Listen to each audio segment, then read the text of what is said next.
A black billionaire walks into his own bank and is told to get lost by the staff.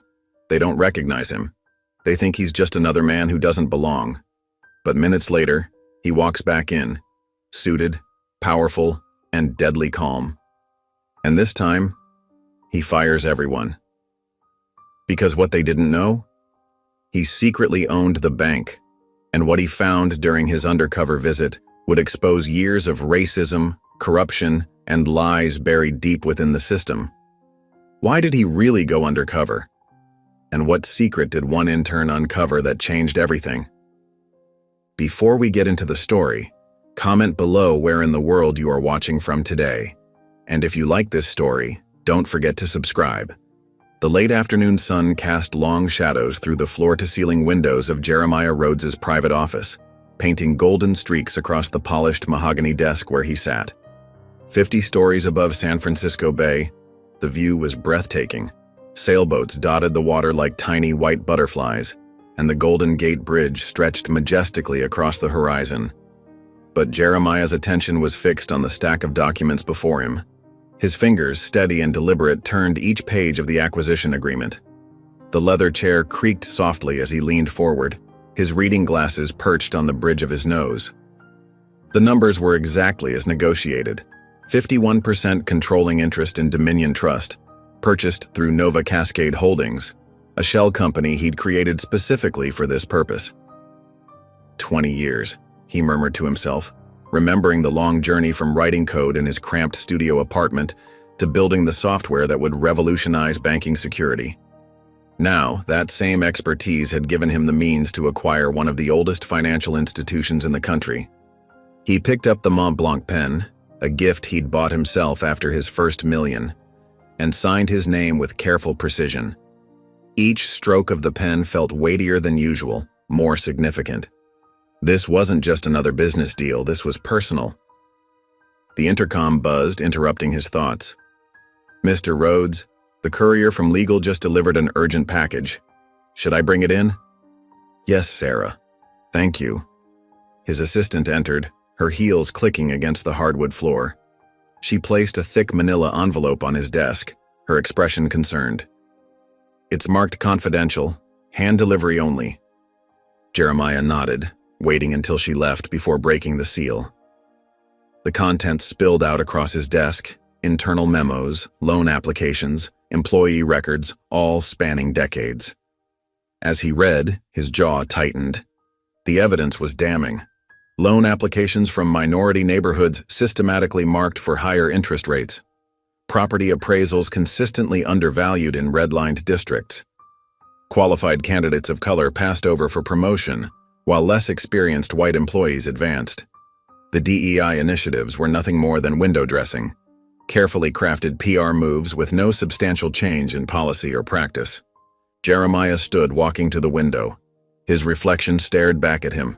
Expensive suit, carefully trimmed beard, the picture of corporate success. But beneath that polished exterior, anger simmered. He pressed the intercom. "Sarah, I need you to clear my schedule for the next 2 weeks and get me visitor credentials for Dominion Trust's main branch." Minutes later, Sarah stood in his office, tablet in hand. "Sir, with all due respect, is that wise?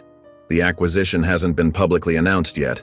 If anyone recognizes you—" "They won't," Jeremiah interrupted, turning from the window. "I'll be just another customer. Besides, who would expect the new owner to show up at a branch bank?" "But the security risks are minimal," he finished. "I need to see it for myself, Sarah, not through reports or statistics. I need to witness how they treat people when they think no one important is watching." "The board won't like this," she warned. Jeremiah's expression hardened. "The board works for me now. And if I'm going to fix this, I need to feel the rot from the inside." He gestured to the scattered documents. "These papers tell a story, but they don't show the human cost. I need to see it with my own eyes." Sarah nodded reluctantly, making notes on her tablet. "I'll have the credentials ready by morning. Will you at least take a security detail?" "Number that would defeat the purpose." He glanced at his watch, past 9 already. "That's all for tonight, Sarah. Go home." After she left, Jeremiah sank back into his chair. The office was quiet now, the only sound the soft hum of the climate control system. He opened his desk drawer and pulled out a worn envelope he'd placed there earlier that morning. Inside was a photograph, its edges softened with age. In it, a young woman stood at a bank counter, her expression a mixture of dignity and despair. She wore her best dress, clutching a folder of documents. Behind the counter, a loan officer's dismissive expression told the whole story. Jeremiah traced his mother's face with his finger. She had worked 2 jobs, saved every penny, done everything right. But none of that mattered to Dominion Trust 30 years ago. All they saw was the color of her skin. He slipped the photo into his breast pocket, feeling its weight against his heart. "Full circle," he whispered into the quiet office. The city lights twinkled below, a constellation of artificial stars. In less than 24 hours, he would walk into the same bank that had denied his mother's dreams, not as a supplicant, but as its owner. The irony wasn't lost on him, but this wasn't about revenge. It was about transformation, turning an instrument of oppression into a force for change. The photograph crinkled slightly as he stood, reminding him of its presence. His mother had taught him that anger without purpose was wasted energy. "Make it mean something," she'd always said. Tomorrow he would begin doing exactly that. The Monday morning sun glinted off the towering glass facade of Dominion Trust's flagship branch in Manhattan. Jeremiah adjusted the collar of his plain navy button-down shirt, deliberately chosen to blend in rather than stand out. His usual tailored suits and designer accessories were replaced with off-the-rack business casual, khakis, sensible shoes, and a basic leather messenger bag that had seen better days. He paused at the entrance, studying his reflection in the polished brass doors. Without his usual power suits and commanding presence, he looked different, just another face in the crowd. Perfect. Taking a deep breath, he pushed through the revolving door and stepped into the marble-floored lobby. The security guard barely glanced up from his crossword puzzle as Jeremiah passed through the metal detector. At the reception desk, a woman with perfectly coiffed blonde hair looked up with practiced politeness that didn't quite reach her eyes. "Good morning," Jeremiah said, keeping his voice modulated and unremarkable. "I'm Jay Rowe, the new intern from the Silent Partner Group." The receptionist's fingers clacked against her keyboard. Rowe, she muttered, frowning slightly. "Oh yes, here you are. Take a seat in the waiting area. HR will be down shortly." Jeremiah settled into one of the leather chairs, positioning himself to observe the morning traffic. The lobby slowly filled with customers and employees, their footsteps echoing off the marble floors. He noticed how the security guard suddenly became more alert when certain customers entered, following them with his eyes while others walked by unnoticed. 20 minutes later, a harried-looking HR associate appeared, clutching a stack of folders. "Mr. Rowe?" she called out, stumbling slightly over the name. "Please follow me." The orientation room was already half full with other new employees, mostly young faces fresh from college, their enthusiasm evident in their eager postures and bright eyes. Jeremiah took a seat near the back, pulling out a notepad and pen. The HR associate, who had introduced herself as Ms. Patterson, began going around the room. "Let's all introduce ourselves," she chirped. "Tell us your name, position, and something interesting about yourself." She pointed to each person in turn, nodding and smiling as they spoke. But when she reached Jeremiah's section, her eyes skipped right over him, moving to the young woman beside him. Jeremiah cleared his throat. "Excuse me," he said politely. "You missed me." Ms. Patterson's smile tightened. "Oh, I'm so sorry. Please go ahead." "I'm Jay Rowe, intern with the Partner Group program," Jeremiah said evenly. A few of the other new employees turned to look at him, their expressions a mixture of curiosity and confusion. An intern his age was unusual, and he could see the questions forming in their minds. After orientation, they were each handed their employee badges. Jeremiah stared at his, where Jerome Rowe was printed in bold letters beneath his photo. "There seems to be a mistake with my name," he said, showing the badge to Ms. Patterson. She barely glanced at it. "Oh, I'm sure it's fine for now. You can submit a correction request through HR's online portal. It usually takes about 2 weeks to process. Before Jeremiah could respond, a tall man in an expensive suit strode into the room. "All right, newbies," he announced. "I'm Mr. Davidson, Senior Associate. Time to assign your first day duties." He began rattling off assignments: desk setups, system orientations, shadowing opportunities. When he reached Jeremiah, his smile took on a slightly different quality. "Mr. Jerome, was it? We've got a special project for you. The break room fridge needs a thorough cleaning. Some of our associates have been complaining about the smell." A few snickers rippled through the room. Jeremiah nodded, keeping his expression neutral. "Of course, Mr. Davidson." As he gathered cleaning supplies from the janitor's closet, Jeremiah kept one eye on the lobby. A well-dressed black woman approached the service desk, clutching a folder of documents. "I'm here about the small business loan application," she said, her voice carrying across the marble floor. "I brought everything on the checklist." The loan officer, a middle-aged woman with reading glasses perched on her nose, flipped through the papers with a frown. "I'm sorry, but we're going to need additional documentation. Your business plan needs more detail, and we'll need 3 years of projected earnings instead of 2. "But the checklist only asked for 2 years, the woman protested. "I spent weeks putting this together with my accountant." "Requirements change," the loan officer said dismissively. "Come back when you have everything in order." Just then, a white man in a golf shirt and khakis approached another service desk. He smiled broadly at the teller. "Hey there, forgot my wallet in my other pants. Any chance I could make a withdrawal anyway?" The teller smiled back. "Of course, Mr. Thompson. As long as you can verify your social security number and address, we can help you out." Jeremiah's jaw tightened as he watched the scene unfold. He pulled out his phone, discreetly activating the recording app he'd had installed. By lunchtime, his hands smelled of cleaning products despite the rubber gloves he'd worn. The break room fridge was spotless, though the task had been clearly meant to humiliate rather than utilize his skills. He sat alone at a corner table, unwrapping the sandwich he'd brought from home. 2 associates entered, heading for the coffee machine. They spoke in loud voices, clearly aware of his presence but acting as if he were invisible. "Another DEI project," one said, stirring creamer into his coffee. "Did you see his resume? Probably some community college dropout they had to hire to fill the quota." "At least they stuck him with fridge duty," the other laughed.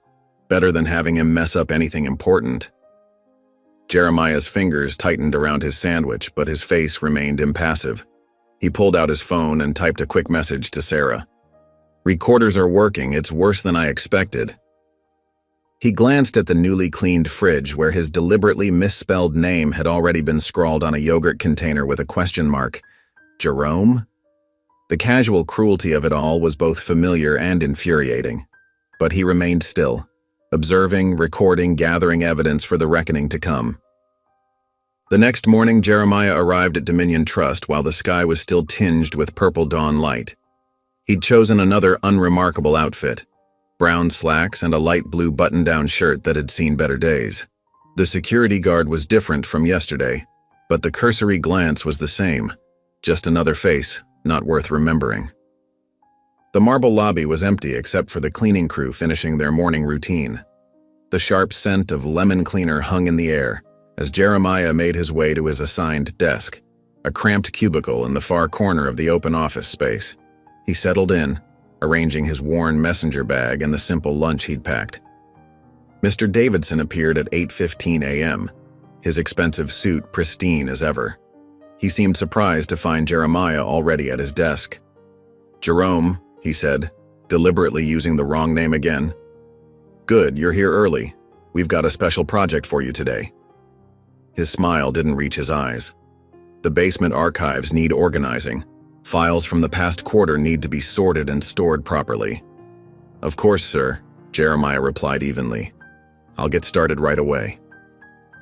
The basement was a maze of metal shelving units filled with cardboard boxes and manila folders. The fluorescent lights buzzed overhead, casting harsh shadows in the windowless space.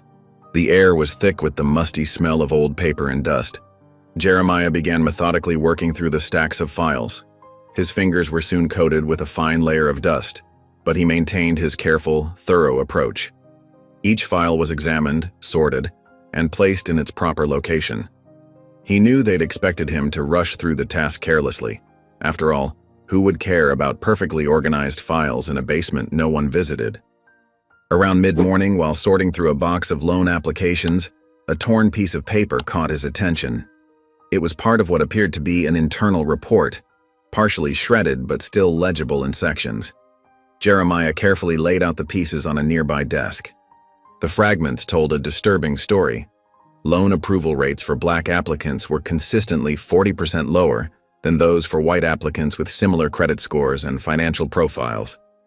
The report appeared to be from the previous quarter, marked Internal Review Confidential.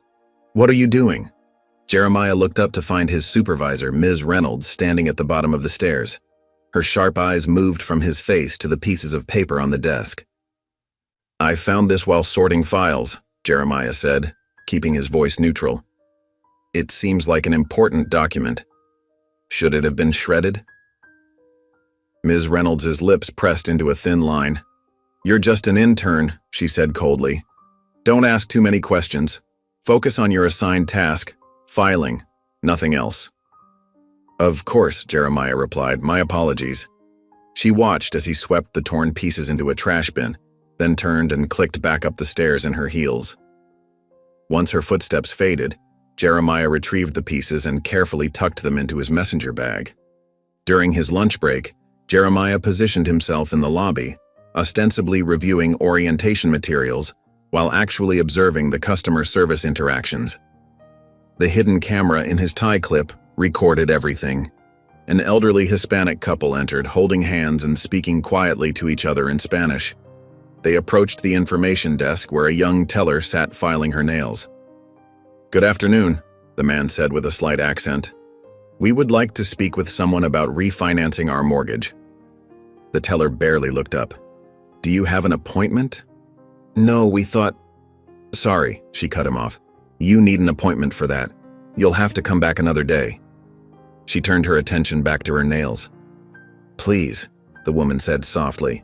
"We took the bus across town to come here. Perhaps someone could spare a few minutes?" "Bank policy," the teller said firmly. "No appointments, no meetings. You can call the scheduling line or use our website." The couple stood there for a moment longer before slowly turning away, their shoulders slumped in defeat. As they walked toward the door, a well-dressed white man in his 40s strode in, heading straight for the same desk. "Hey there," he said cheerfully. "Need to talk to someone about investment options. Got time for me?" The teller's demeanor transformed instantly. She sat up straight, offering a bright smile. "Of course. Let me get Jennifer for you. She's one of our personal bankers. Would you like some coffee while you wait?" "That'd be great, thanks." Jeremiah watched as the man was escorted to a comfortable seating area, served coffee in a real mug, and promptly met with a personal banker, all without an appointment. His pen moved steadily across his notepad, recording times and details. That evening, Jeremiah sat in his hotel room, the city lights twinkling beyond the window. His tablet displayed multiple video feeds from the day, captured by various hidden cameras he'd strategically placed throughout the branch. He made careful notes of timestamps, marking particularly egregious incidents for his legal team to review later. The elderly couple's rejection, 2:14 p.m.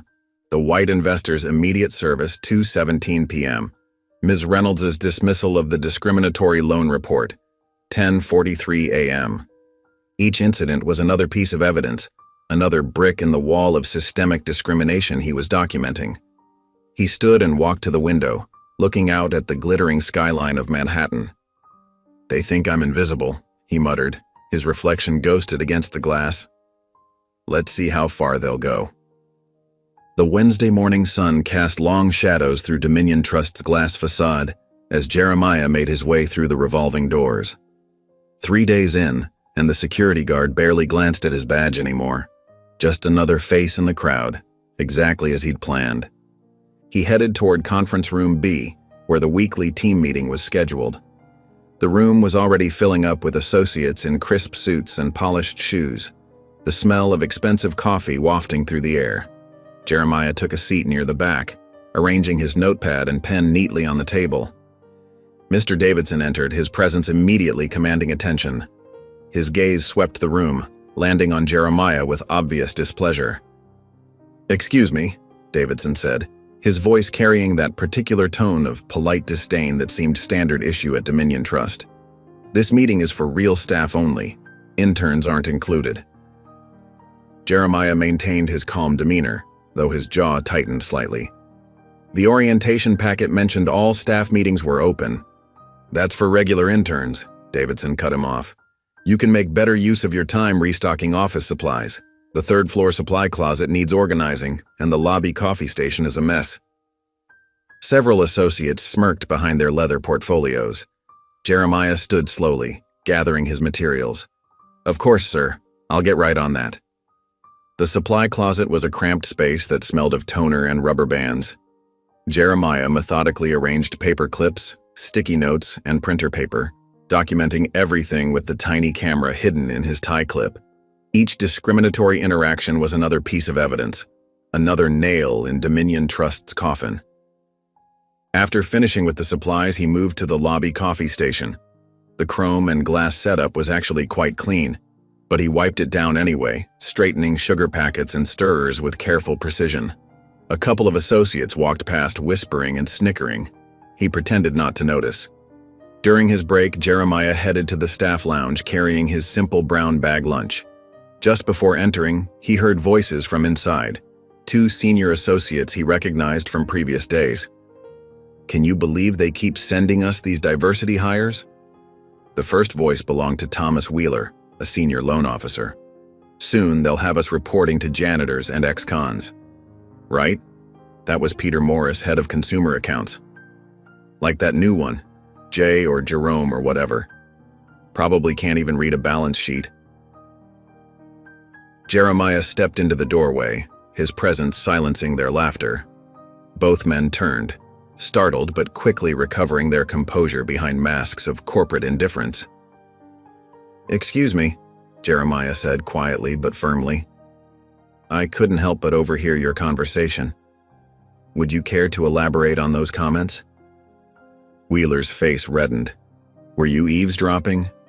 "I was walking to the break room, which I believe I have every right to do." Morris stood up, his chair scraping against the floor. "You need to learn your place here, intern." "And where exactly is that place?" Jeremiah asked, his voice steady. Wheeler reached for his phone. "That's it, I'm calling security. This is threatening behavior." "Threatening?" Jeremiah remained perfectly still. "I'm simply asking you to explain your comments." Within minutes, 2 security guards appeared. They were large men in dark uniforms, hands already on their handcuffs. "This intern was harassing us," Morris declared. "He needs to be removed." "I haven't moved from this spot or raised my voice," Jeremiah stated calmly. "I only asked them to explain their discriminatory comments." The guards approached anyway, one pulling out his handcuffs. "Turn around, hands behind your back." "May I ask why I'm being handcuffed?" Jeremiah complied without resistance, though his eyes remained fixed on Wheeler and Morris. "Because you don't belong here," Wheeler sneered, his corporate mask finally slipping to reveal the ugliness beneath. As the guards began leading Jeremiah out, a voice rang out from the doorway. "Wait! Stop!" Ava Chen, one of the other interns, stepped forward. She was small in stature but stood straight-backed, her voice clear despite its slight tremor. "He didn't do anything wrong. I heard everything. They were the ones making racist comments." The guards hesitated, looking toward the HR office visible through the glass walls. Inside, Mrs. Patterson, the HR director, sat at her desk, deliberately looking down at some paperwork. She made no move to intervene. "Please," Ava continued, her hands clenched at her sides. "This isn't right. You can't just remove someone for asking a question." But the guards had their orders. They continued marching Jeremiah toward the lobby, past startled employees and confused clients. Ava followed them partway, her protests growing quieter as she realized no one else would speak up. At the entrance, Jeremiah turned for one last look. The receptionist, the same one who had ignored him on his first day, quickly looked down at her computer screen, her fingers typing at nothing. Through the glass walls, he could see Wheeler and Morris watching with satisfied smirks. Ava stood alone in the middle of the lobby, her face a mixture of anger and helplessness. The vibration of his phone in his pocket caught his attention. The guards were removing the handcuffs now that they were outside. As they walked away, Jeremiah pulled out his phone and read the message from his lawyer. "Boardroom's ready, time to make it official." The black SUV was already idling at the curb when Jeremiah emerged from Dominion Trust's glass doors. His intern badge still hung from his shirt pocket, a small piece of plastic that spoke volumes about the institution's prejudices. The car's tinted windows offered welcome privacy as he slipped into the cool leather interior. Elena Marquez sat waiting for him, her usual calm presence a stark contrast to the morning's tension. Her dark suit was perfectly pressed, her expression focused as she handed him a thick legal folder bound in blue leather. "Everything's lined up," she said simply. No wasted words. That's why Jeremiah valued her counsel so highly. She understood that sometimes the most powerful statements were the quietest ones. Jeremiah opened the folder, scanning through the documents as the SUV pulled away from the curb. Each page represented another piece of evidence, another nail in the coffin of Dominion Trust's discriminatory practices. 3 days of undercover work had yielded more than enough ammunition. "The security footage," he asked, not looking up from the papers. "All preserved and authenticated," Elena confirmed. "Our tech team has already compiled the highlights. The audio from the break room incident is particularly damning." The drive to his penthouse suite took them through Manhattan's busy streets, past the gleaming towers that represented both the best and worst of American banking. Jeremiah remained quiet, absorbing the details of their legal strategy. Elena occasionally pointed out key sections, her manicured finger tapping specific paragraphs that required his attention. When they arrived at his building, the doorman recognized him immediately, quite different from his treatment at the bank. The private elevator whisked them up to the penthouse floor, where they found Jeremiah's team already assembled in his spacious living room. The space had been transformed into a makeshift command center. Laptops covered the glass coffee table, legal documents were spread across the dining room table, and PR specialists huddled around a large monitor displaying social media metrics. The floor-to-ceiling windows offered a panoramic view of the city, but nobody was admiring the scenery today. 10 minutes, Jeremiah announced to the room. He headed straight for his bedroom, where his valet had already laid out a navy suit that cost more than most Dominion Trust employees made in a month. The tailoring was perfect, it had to be. Image mattered in banking, as the past 3 days had proven all too well. As he changed, he could hear the muffled sounds of his team preparing in the other room. Elena's voice rose occasionally above the others, giving clear, precise instructions. She'd been through similar situations with him before, though perhaps none quite this personal. Returning to the living room, Jeremiah found everyone gathered around the main screen. They'd prepared a final cut of the internal footage, a devastating 15-minute compilation that showed pattern after pattern of discrimination. The security cameras had caught everything.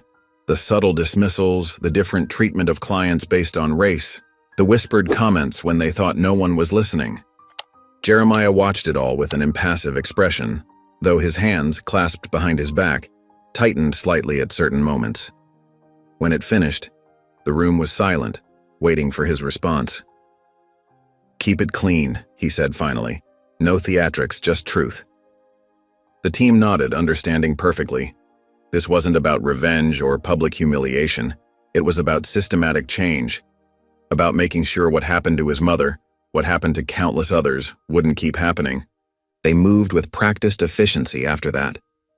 The PR team packed up their materials, the lawyers gathered their documents, and Elena made a few final calls to ensure everything was in place.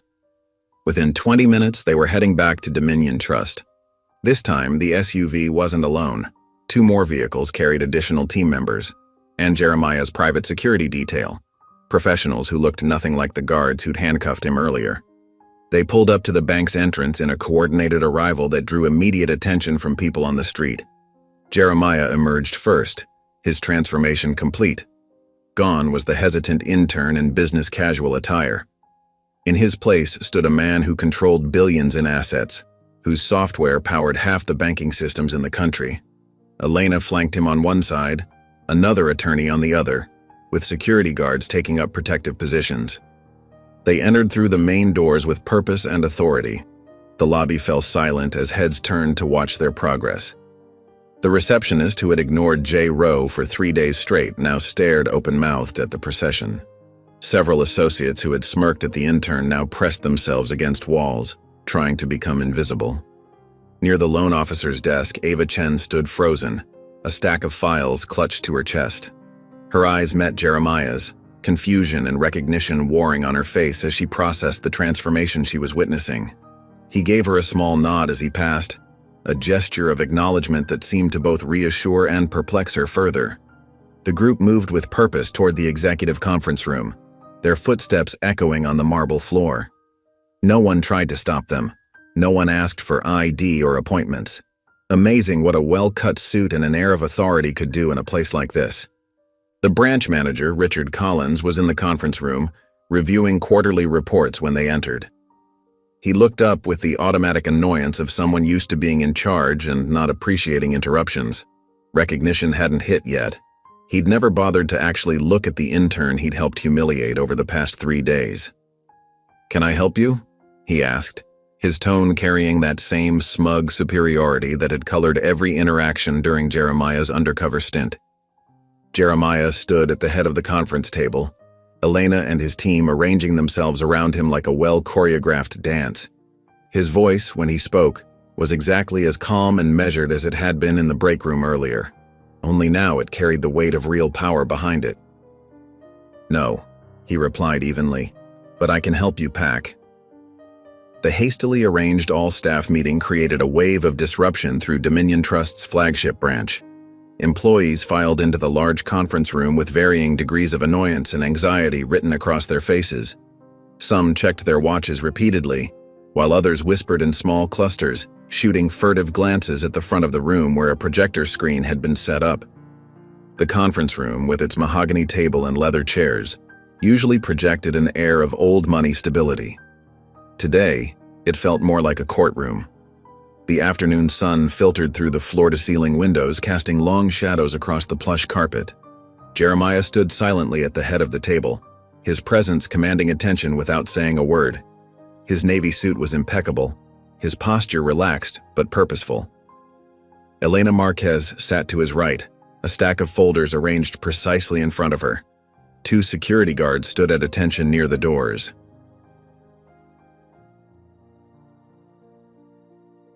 "What's this about?" someone muttered from the back of the room. "I have client calls waiting." "Did you see what happened in the lobby earlier?" another whispered. "With that intern?" The whispers grew louder as more people entered, filling every available seat and lining the walls. The branch manager, Richard Collins, sat rigid in his chair, his earlier smugness replaced by a thin sheen of sweat on his forehead. When the last employee squeezed in, Elena nodded to one of the security guards, who closed the door with a decisive click. The sound made several people jump. Without a word, Jeremiah pressed a button on the remote in his hand. The lights dimmed automatically, and the projector hummed to life. The footage began to play. The first clip showed the break room captured from multiple angles. The audio was crystal clear as 2 senior associates mocked the DEI project. Their faces drained of color as they watched themselves on screen. More footage rolled, a black customer being asked for excessive documentation, while a white customer sailed through with minimal verification. An elderly Hispanic couple being turned away without assistance.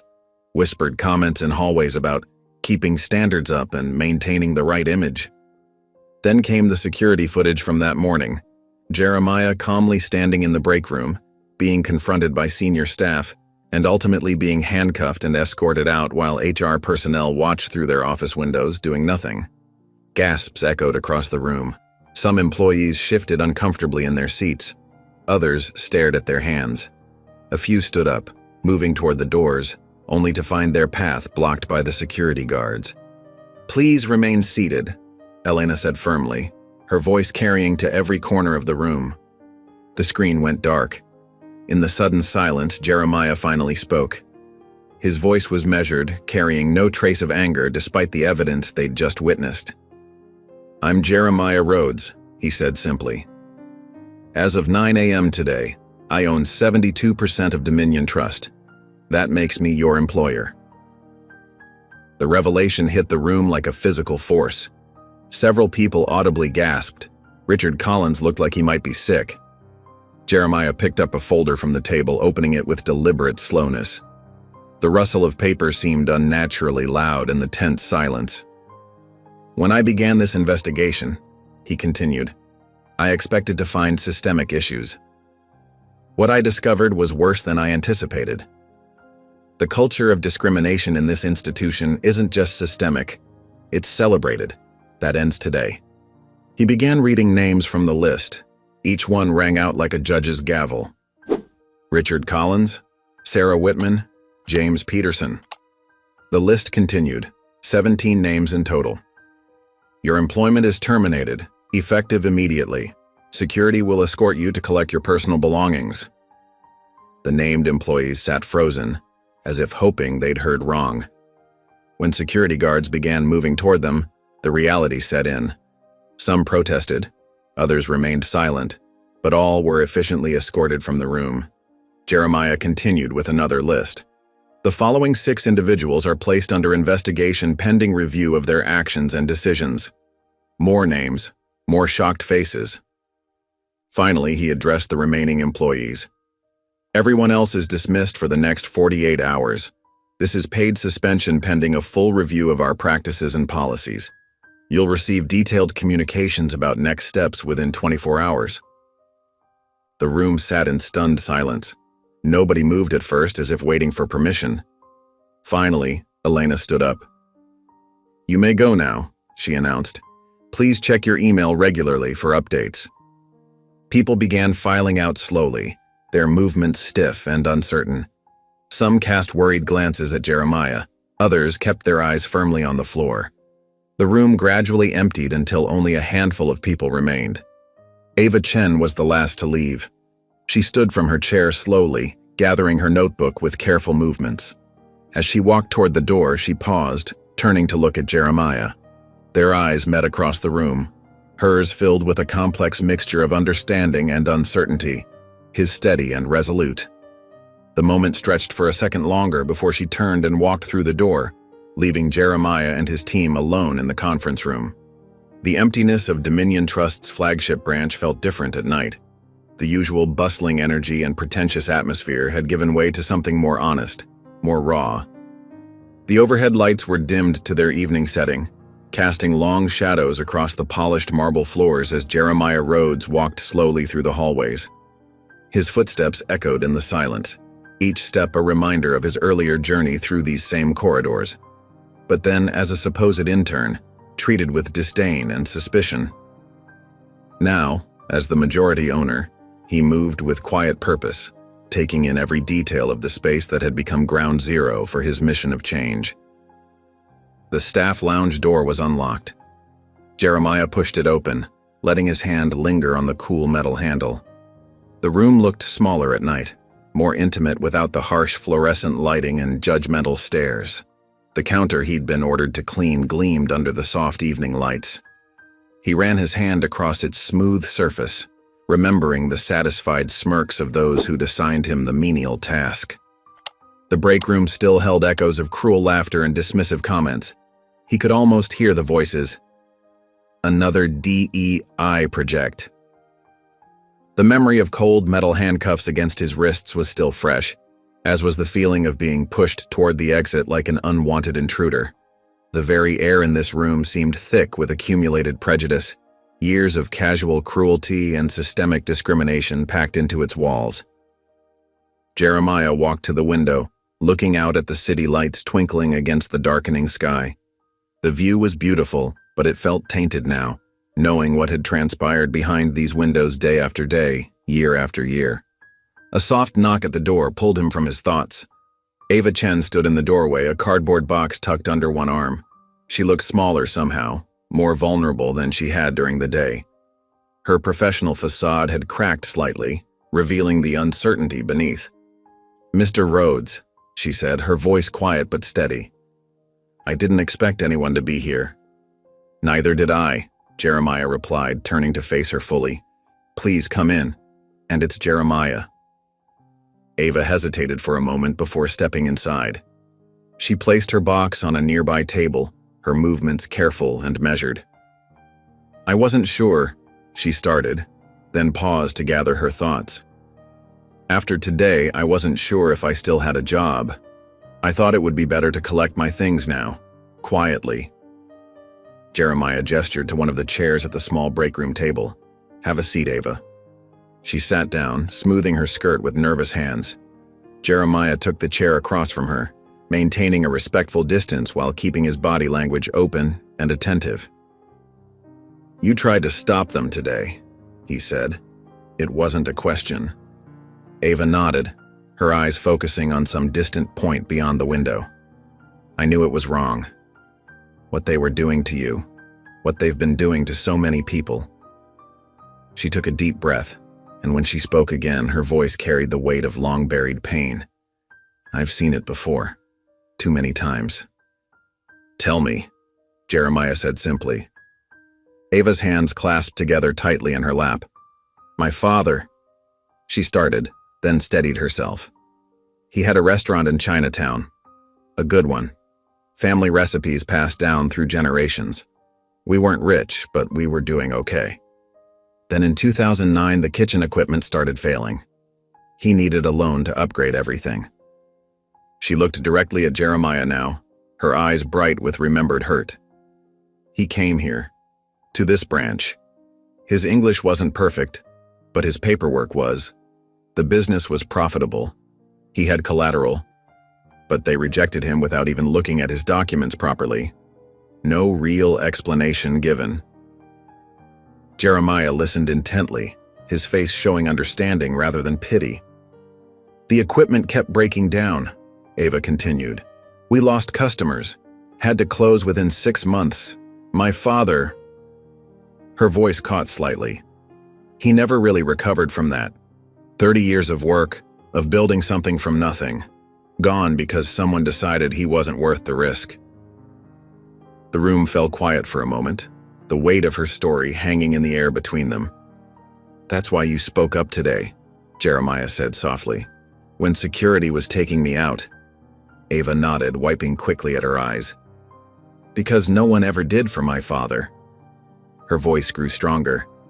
"I saw what was happening, and I couldn't stay quiet. Not again. Even though I was scared, even though I knew it might cost me my job." Jeremiah leaned forward slightly, his expression thoughtful. "What if I offered you a different job?" Ava looked at him questioningly. "Interim branch lead," he said, "reporting directly to me." Ava's eyes widened in surprise, then quickly shifted to uncertainty. "Mr. Rhodes, Jeremiah, I can't. I'm not ready for something like that. I'm just an intern." "You're more than that," Jeremiah replied. "You saw what was wrong here long before today, but you didn't let it corrupt you. You stayed true to your principles even when it was difficult, even when it was scary." He paused, letting his words sink in. "That's exactly the kind of leadership this place needs." Ava shook her head slightly, still uncertain. "I wouldn't know where to start." "Sleep on it," Jeremiah said, rising from his chair. "Take some time to think it through. The offer will still be there tomorrow." Ava stood as well, gathering her box. She walked toward the door, then turned back one last time. "Thank you," she said softly. "Not just for the offer, but for doing something about all of this." Jeremiah stood in the doorway, watching as she made her way down the dimly lit hallway. "Sometimes the ones who think they're not ready," he said softly, "are the ones who are." The morning sun cast long shadows through the towering glass windows of Dominion Trust's headquarters. The usual bustle of morning activity was absent, replaced by an eerie stillness that seemed to echo through the empty corridors. The security guards at the entrance stood a little straighter, as a group of men and women in expensive suits stormed through the revolving doors, their faces set in hard lines of anger and indignation. The regional managers had arrived en masse, their quick footsteps clicking against the marble floors as they made their way to the main conference room. Leading the pack was Marcus Davidson, the Southeast Regional Director, his face flushed with barely contained fury. Inside the conference room, Jeremiah Rhodes sat calmly at the head of the table, a stack of folders arranged neatly before him. He didn't flinch when the door burst open, nor when Davidson slammed his hands on the polished wooden surface. "What the hell do you think you're doing?" Davidson demanded, his voice echoing off the walls. "You can't just walk in here and start firing people without proper protocol." The other regional managers filed in behind him, their expressions ranging from outrage to confusion. Sarah Martinez, the Western Regional Director, stepped forward, her voice sharp but controlled. "We've got branches in chaos, employees in panic, and no explanation from corporate. This isn't how things are done at Dominion Trust." Jeremiah remained seated, his posture relaxed but authoritative. He gestured to the empty chairs around the table. "Please, sit down. I have everything you need to see." "We don't need to sit," Davidson spat. "We need you to explain how you think you have the authority to—" 72% ownership, Jeremiah interrupted quietly, opening the first folder. "That's how much of Dominion Trust I now control through Nova Cascade Holdings." He began laying out documents on the table, each one meticulously organized. "Here's the complete acquisition timeline, certified by 3 independent law firms." The regional managers exchanged uncertain glances. Martinez picked up one of the documents, her eyes scanning the legal text quickly. "That's impossible," she muttered. "The board would never." "The board had already sold their voting rights," Jeremiah continued, his voice steady. "One by one, over the past 18 months, to various shell companies, all ultimately owned by my holding firm." He tapped another folder. "The documentation is all here." Davidson snatched up several papers, his hands shaking slightly as he read. "This can't be legal." "It is." Jeremiah opened his laptop and turned it toward them. "But if the ownership documentation isn't enough, perhaps you'd like to see why such drastic action was necessary." He pressed play. The screen filled with footage from the previous days, the casual discrimination, the racist comments, the systematic mistreatment of minority customers.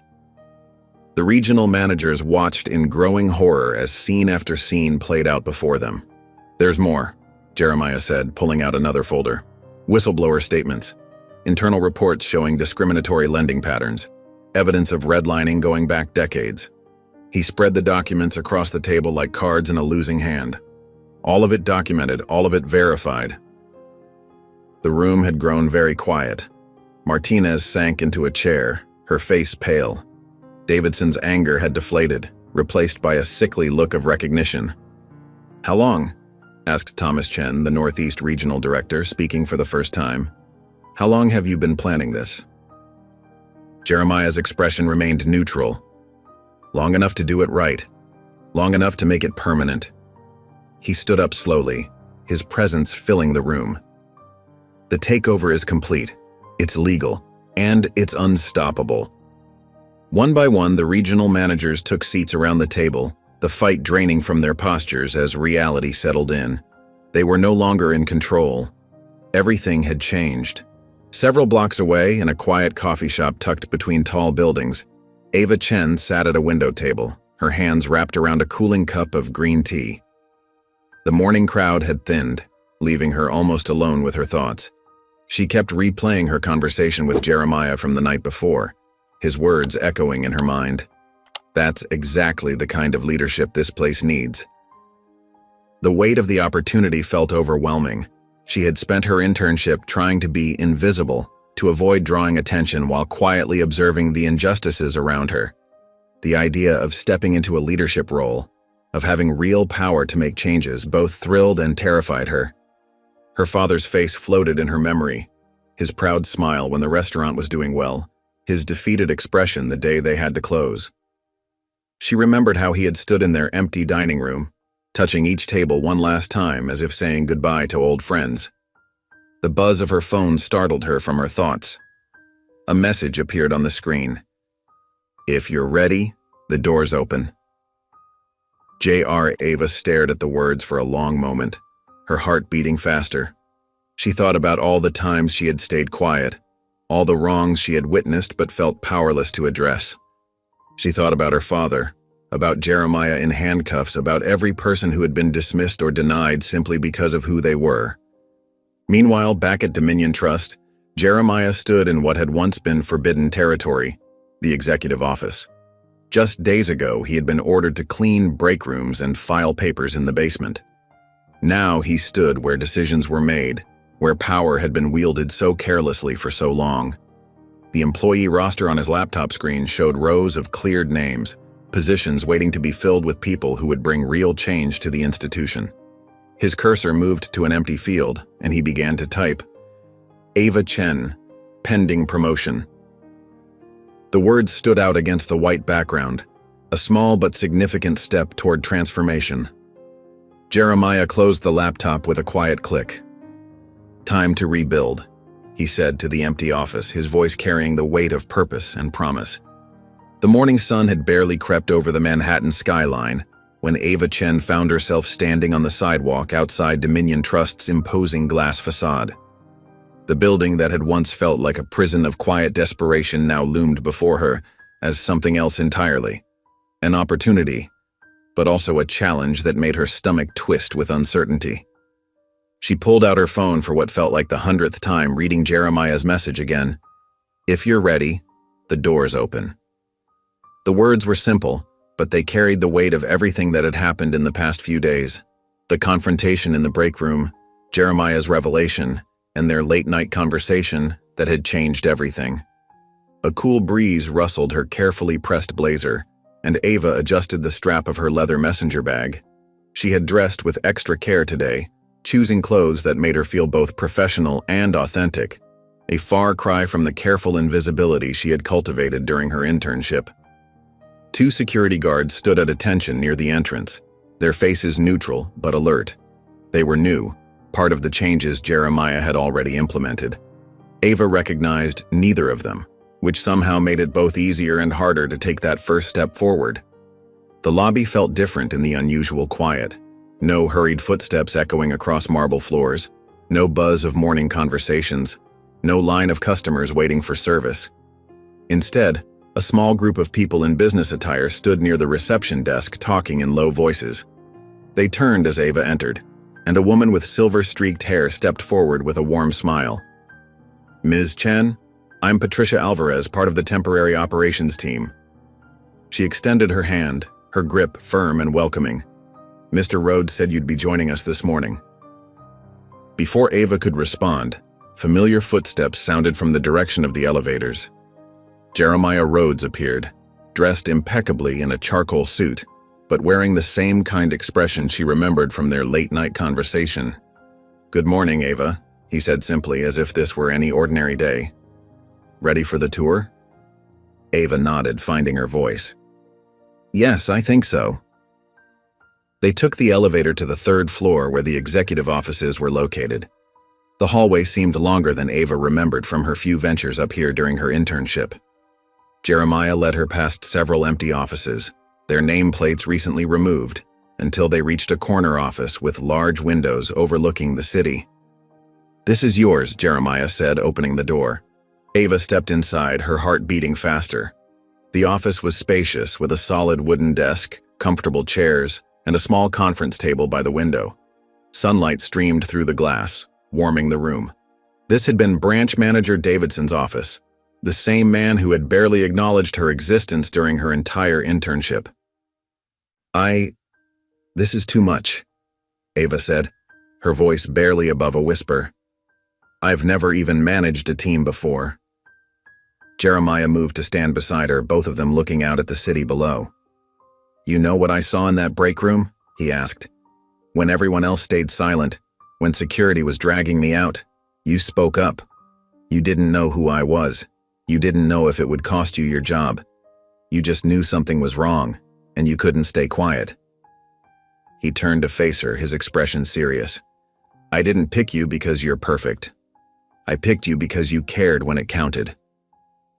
Ava felt tears threatening to form and blinked them back. But what if I mess up? What if I'm not ready for this kind of responsibility? Then you'll learn from it and you'll do better next time. Jeremiah walked to the desk and placed a thick folder on its surface. But right now, I need someone who sees what others miss. Someone who understands what it's like to be on the other side of that desk. He opened the folder, revealing stacks of paperwork inside. Your first task: review every customer complaint and loan denial from the last 6 months. I want you to look especially carefully at the ones that seem perfectly normal on the surface. He tapped the folder meaningfully. Start with the ones that look like nothing's wrong. That's where they hide the worst decisions. Ava moved to the desk, running her fingers along its smooth surface. This was real. This was happening. How will I know what to look for? Trust your instincts, Jeremiah replied. You've seen how the system works and how it doesn't. Use that knowledge. He headed for the door, then paused. The temporary team is here if you need anything. I'll check in later this afternoon.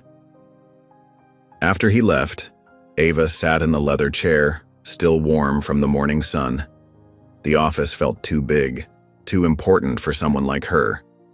But then she remembered her father's face when his loan was denied, remembered the countless others who must have sat across desks like this one, and heard polite explanations that masked ugly truths. She opened the folder and pulled out the first file. The application was from 3 months ago, a black couple applying for a mortgage. Their credit scores were excellent, 790, their income more than sufficient. Everything looked perfect on paper, yet the loan had been denied for insufficient reserves. Ava frowned, leaning forward in her chair. She had seen enough loan applications during her internship to know that something wasn't adding up. The couple's savings were well above the standard requirements. She pulled out a notepad and began making notes, questions forming in her mind. Let's see how deep this goes, she muttered, reaching for the next file in the stack. The sun had barely risen over Manhattan when Jeremiah Rhodes arrived at Dominion Trust's flagship branch. The building was quiet, with only security and early-arriving temporary staff present. As he approached his office door, something caught his eye. A white envelope lying on the floor, clearly slipped underneath during the night. Jeremiah picked it up carefully, examining the plain exterior before opening it. Inside was a single sheet of paper with typed text, unsigned. You're tearing this place apart. This bank was built on tradition. We'll stop you. He stood there for a moment, letting the weight of the threat sink in. The message wasn't surprising. He'd expected pushback, but the boldness of it, delivered right to his door, spoke volumes about the resistance he faced. Inside his office, Jeremiah had just settled at his desk when his phone buzzed. It was Marcus, his head of client relations, calling with troubling news. Sir, we're getting reports from multiple clients. Former executives have been reaching out to them directly, encouraging them to move their accounts. Marcus's voice was tense. They're targeting our biggest account holders first. Jeremiah leaned back in his chair, his jaw tightening. How many clients have been contacted? At least 15 so far, all major portfolios. And sir, there's something else. One of the former VPs, James Henderson, just posted a lengthy statement online. He's accusing you of waging a racial vendetta against the bank. As if on cue, Jeremiah's email pinged with a message from his PR team, containing screenshots of Henderson's post. The carefully worded accusations were designed to paint Jeremiah as an angry activist rather than a legitimate businessman seeking reform. Before he could fully process this, another call came through, this time from Sarah Chen, his head of IT security. Her usually calm voice carried an edge of concern. Mr. Rhodes, we've detected multiple attempts to access the boardroom footage from Wednesday's reveal. Someone's trying to get into our secure servers. The attempts are coming from both inside and outside the building. Jeremiah stood, walking to the window. The morning sun cast long shadows across the city streets below. Can you trace it? We're working on it, but whoever's doing this knows our systems well. They're being careful. Meanwhile, 3 floors below, Ava Chen sat surrounded by stacks of loan applications, her desk covered in color-coded sticky notes and detailed spreadsheets. After hours of methodical review, a pattern had emerged, one that made her stomach churn. She had found 18 loan applications that shared suspicious similarities. All were from minority applicants with strong credit scores and solid financials. All had been denied for various technical reasons that, individually, might seem legitimate. But together they painted a clear picture of systematic discrimination. One denial cited insufficient documentation, despite having more supporting paperwork than approved loans from white applicants. Another claimed unstable employment history for an applicant who'd been with the same company for 12 years. Each excuse was carefully crafted to appear legitimate, while masking the real reason for denial. Ava wanted to march straight to Jeremiah with her findings, but caution held her back. The temporary staff seemed professional, but who could she really trust? The person who had processed these denials was still unknown. They could be among those currently working in the building. Instead, she carefully documented everything, creating detailed notes and scanning key documents. She marked each file for review using the new system Jeremiah had implemented, ensuring there would be a clear trail of her findings without drawing immediate attention. As afternoon turned to evening, the tension in the building was palpable. Security had been quietly increased, with additional guards posted at key access points. Employees from the temporary team moved through the halls in pairs, speaking in hushed tones. Jeremiah spent the day in back-to-back meetings with his legal team, PR advisors, and security consultants. Each hour brought new challenges, more clients reporting contact from former executives, more online posts questioning his motives, more attempts to breach their systems. The sky outside had darkened to deep purple when Jeremiah finally sat down in the boardroom with Elena Marquez, his lead legal advisor. The same room where, just days ago, he had exposed years of discrimination now felt like a war room. Elena spread several documents across the table, each representing a different threat they faced. "They're coordinating," she said, her voice grave. "The letter, the client calls, the online accusations. It's not random. They're trying to undermine your authority and preserve their power structure." Jeremiah nodded, studying the papers before him. "And they have inside help. The attempts to access our servers prove that." "They won't go quietly," Elena warned, her expression serious as she gathered the documents back into her briefcase. "They've had decades to build their networks, their influence. They'll fight to keep what they see as theirs." Jeremiah sat back in his chair, his face illuminated by the city lights streaming through the windows. His voice was calm but determined as he responded, "Neither will I."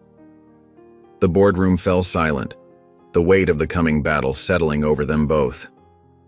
Outside, Manhattan's lights twinkled against the night sky, oblivious to the struggle for power and justice unfolding behind the glass walls of Dominion Trust. Saturday morning dawned with an explosion on social media that would shake Dominion Trust to its core. The first tweets appeared at 7:13 a.m., screenshots of internal emails that made their way through Twitter, LinkedIn, and Facebook with devastating speed. The subject line that appeared again and again hit like a sledgehammer: "Block the tech buyer. Keep the face white." Jeremiah's phone buzzed incessantly with notifications as he drove toward the bank. His PR team had already sent multiple urgent messages, each one more pressing than the last. The emails being shared revealed conversations from 4 months ago, secret discussions between former board members and their legal consultants about how to prevent or reverse Jeremiah's acquisition of the bank once they discovered his race. "We need immediate containment protocols," read one message from his crisis management team. "Media outlets are picking up the story, all major networks en route to HQ." By the time Jeremiah pulled into the underground parking garage, the situation outside had already escalated. Crowds gathered on both sides of the main entrance. Protesters holding signs denouncing racism faced off against supporters of the traditional banking system. Security guards formed a human barrier between the groups, while news vans lined the street, their satellite dishes reaching toward the morning sky. Inside the building's lobby, Ava Chen watched the chaos unfolding through the glass doors. She had arrived early, hoping to continue her investigation into the suspicious loan denials. Instead, she found herself witnessing what looked like the beginning of a civil rights demonstration. "Ms. Chen," called one of the security officers. Mr. Rhodes asked that you meet him in the executive conference room immediately. Ava found Jeremiah already set up in the conference room, multiple laptops open before him displaying various news feeds and social media monitoring dashboards. His usual calm demeanor remained, but she could see the tension in his shoulders as he scrolled through the leaked emails. "Have you seen them?" he asked as she took a seat beside him. "Yes," Ava replied, pulling out her tablet. "I've been analyzing the email chain since the first post went viral." Together, they reviewed the damaging correspondence. The messages painted a clear picture of panic among the former leadership when they realized who was behind the Nova Cascade Holdings acquisition. References to maintaining the bank's traditional image and protecting our legacy clientele were thinly veiled racist dog whistles. "Look at this one," Jeremiah said, pointing to a particularly inflammatory exchange. "We can't let them turn this into another diversity experiment. Find a way to block it legally." Ava nodded grimly, but her attention had caught on something else. She leaned closer to the screen, frowning at the email timestamps and sender information. "Wait," she said, pulling up a different message thread. "This doesn't make sense." "What is it?" Jeremiah asked, noting her concerned expression. "This email here," Ava pointed to one of the screenshots. "It's from a private account I don't recognize, but the timestamp and writing style." She pulled up the employee directory on her tablet. "This wasn't sent by any of the former board members. This is recent, from someone still here." Jeremiah's eyes narrowed as he examined the email more closely. The message in question contained inside information about current operations, details that only someone with present access to the bank's systems would know. "Can we trace it?" he asked, already reaching for his phone to contact IT security. "Give me a minute," Ava said, her fingers flying across her keyboard. As an interim branch lead, she had access to the internal server logs. She pulled up the activity records from the past week, focusing on external email communications. The conference room fell silent except for the sound of typing and the muffled chants of protesters outside. After several tense minutes, Ava's screen displayed a series of log entries that made her breath catch. "Found it," she said quietly. "The leak. It came from inside the building. Someone on your temporary administrative team has been accessing restricted files and sending them to an external account." Jeremiah stood up slowly, walking to the window that overlooked the growing crowd below. The morning sun cast harsh shadows across his face as he processed this new betrayal. When he turned back to Ava, his expression was grim. "We don't just have rot in the walls," he said, his voice heavy with realization. "We brought some of it back in." The server logs on Ava's screen continued to update in real time, each new entry confirming their fears. Someone they had trusted to help rebuild had instead brought the corruption right back through the front door. The Sunday morning sun cast long shadows through the windows of Dominion Trust's flagship branch. Outside, a handful of persistent news crews maintained their vigil, cameras ready for any sign of movement or story development. Inside, the usually bustling lobby sat empty except for enhanced security personnel stationed at strategic points. Jeremiah Rhodes stood at the head of the conference room table, his expression measured as he faced the small group of employees who had been cleared to return. The room held maybe 20 people, a mix of temporary hires and existing staff who had passed the initial vetting process. The tension in the air was palpable, with some people avoiding eye contact while others watched him with barely concealed anxiety. "I know you've all seen the news," Jeremiah began, his voice steady and clear. "The leaked emails that surfaced yesterday weren't just about exposing the past. They were meant to destabilize our present." He clicked a remote, and the large screen behind him displayed a timeline of events. "What you might not know is that these leaks came from inside our temporary administration team. Someone we brought in to help rebuild has been actively working to undermine us." A wave of whispers rippled through the room. Sarah Chen, a risk analyst who had been with the bank for 5 years, raised her hand tentatively. "How do we know who to trust?" "That's exactly the question we need to address," Jeremiah replied, setting down the remote and leaning forward on the table. "Right now, trust is thin. I can see it in this room. Everyone's wondering about everyone else." He straightened up and walked around the table slowly, making eye contact with each person present, So, I'm going to give you a choice. Right here. Right now. The room fell silent as he continued. You can stay and help me tear this down and build something better, or you can walk now. No hard feelings, no black marks on your record. But if you stay... He paused, his gaze sweeping the room. If you stay, you protect each other. We become a unit. We watch each other's backs because that's what it's going to take to make this work. The silence stretched for several long moments. Then, quietly, 3 people stood up and gathered their things. A middle-aged man in accounting, a recently hired compliance officer, a young woman from marketing. They left without a word, their chairs scraping against the floor in the heavy quiet. Those who remained sat straighter, their expressions hardening with resolve. Among them, a young intern named Marcus raised his hand hesitantly. "Sir, there's something you should know," he said, his voice barely above a whisper. "Friday night, around 11 p.m., I was working late on some filing. I saw Mr. Davidson, one of the suspended senior associates, entering through the side door. He used his old key card." Jeremiah's expression remained neutral, but his eyes sharpened. "Thank you, Marcus. That's exactly the kind of information sharing we need." As the meeting continued with security protocols and new reporting procedures, Ava Chen's phone buzzed in her pocket. She glanced at the screen, her mother's number. Excusing herself quietly, she stepped into the hallway to take the call. "Mom? Ava, why are they putting your face on the news?" Her mother's voice was tight with worry. "They're calling you a conspirator, saying you helped plan this takeover. Your father is beside himself with worry." Ava maintained her composure, her voice steady as she responded.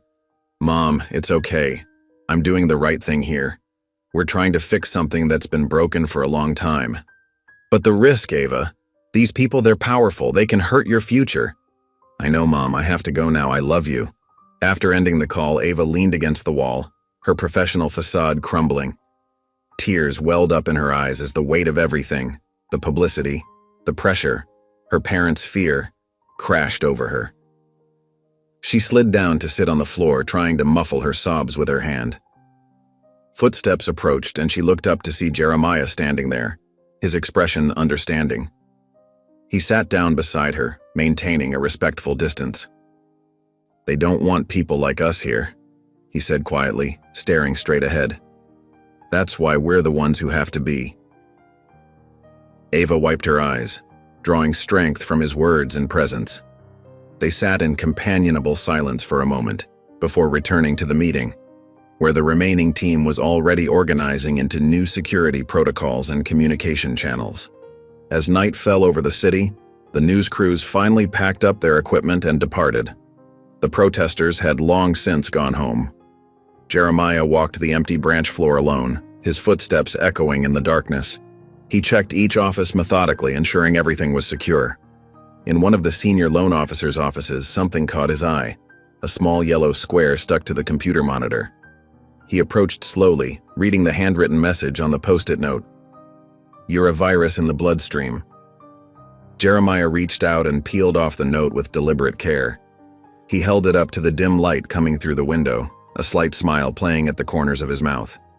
"That means we're close," he murmured, tearing the note down slowly. Monday morning arrived with a weight of anticipation hanging over Dominion Trust's headquarters. The weekend's media storm had barely settled, with social media still ablaze over the leaked emails showing attempts to block Jeremiah's ownership based on his race. The glass-walled executive conference room hummed with the soft whir of technology being set up for the national leadership video call. Jeremiah stood at the window watching the city below come to life. His reflection showed a man composed and ready, dressed in a charcoal suit that spoke of quiet authority. Behind him, technicians made final adjustments to the video conferencing system, while his assistant arranged folders of documentation at each seat. At precisely 9 a.m., the large screens flickered to life, revealing faces of the 23 regional directors and national board members. Some wore expressions of barely concealed hostility. Others masked their emotions behind professional veneers. Jeremiah had spent the weekend studying their files. He knew which ones had been working to undermine him, which ones had stayed neutral, and which few might actually support real change. "Good morning," Jeremiah said, his voice carrying clearly through the audio system. "I appreciate you all making time for this emergency session." He remained standing, commanding the room's attention naturally. "I understand many of you have concerns about the direction of Dominion Trust under my leadership." A senior director from the Midwest, Thomas Wheeler, didn't wait for an invitation to speak. "Concerns? You've created chaos, Mr. Rhodes. Our stock has dropped 12 points since Friday. Major clients are threatening to leave. You've turned our institution into a media circus." Jeremiah nodded slowly, acknowledging the outburst without being rattled by it. "I understand those concerns, Mr. Wheeler, and I'm about to show you exactly why such disruption was necessary." He pressed a button on his tablet, and the screen split to show a series of data visualizations. "What you're looking at is 6 years of internal data from across all Dominion Trust branches," Jeremiah explained, his voice taking on a teacher's patience. "The first map shows loan rejection rates by zip code overlaid with demographic data. The heat map glowed red in predominantly minority neighborhoods, orange in mixed areas, and cool blue in majority white districts. The pattern was unmistakable.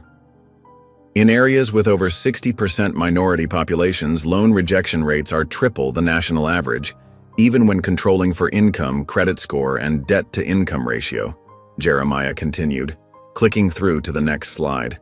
"But that's just the beginning." The screen changed to show an organizational chart with salary and promotion data. This visualization tracks career progression within Dominion Trust. Notice how the leadership pipeline narrows dramatically for women and minorities after middle management. He highlighted specific data points. "We lose 22% of minority staff within their first 18 months, compared to only 7% of white employees. Exit interviews consistently cite cultural issues and limited advancement opportunities."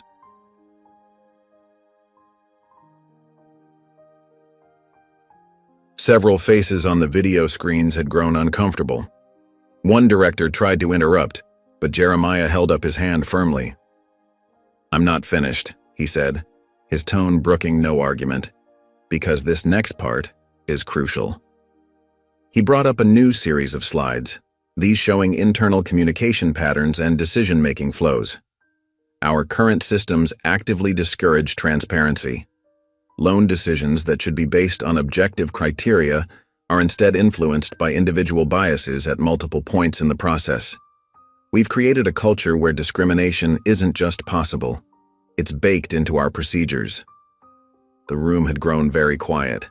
Even Wheeler had stopped trying to interject. "But," Jeremiah said, straightening his jacket as he moved to the center of the room, "I didn't call this meeting to simply point out problems. I'm here to present solutions." With another tap on his tablet, he revealed a new presentation titled The Equal Access Initiative. The logo was clean, professional, and modern, clearly the work of a top-tier design team. "Starting today, we're implementing a complete overhaul of our lending and hiring practices," he announced.